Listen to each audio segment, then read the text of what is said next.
یہ خرابیاں پیدا نہ ہوں، یہ فساد پیدا نہ ہو، یہ دنگا فساد نہ ہو، یہ جھگڑے نہ ہوں، یہ لڑائیاں نہ ہوں، آپس میں محبت پیار ہو۔ اللہ فرماتا ہے یوصیکم اللہ فی اولادکم للذکر مثل حظ الانثیین، فرمایا زمینوں میں سے جس کا حصہ بنتا ہے اس کو دے دو، بیوی کا حصہ بیوی کو دے دو، بہن کا حصہ بہن کو دے دو، بیٹی کا حصہ بیٹے کو دے دو، جن جن کا جو حصہ بنتا ہے۔ اگر یہ علمی میراث کے متعلق چوتھے پارے میں اللہ تبارک و تعالیٰ نے تفصیل کے ساتھ ذکر کیا گیا۔ اللہ تبارک و تعالیٰ نے فرمایا ان کو حصہ دو۔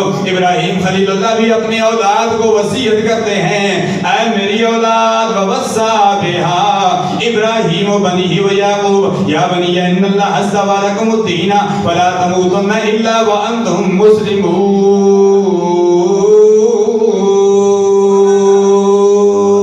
اللہ ہمیں دنیا میں زندہ رکھے تو اسلام پر موت دے، تو ایمان پر موت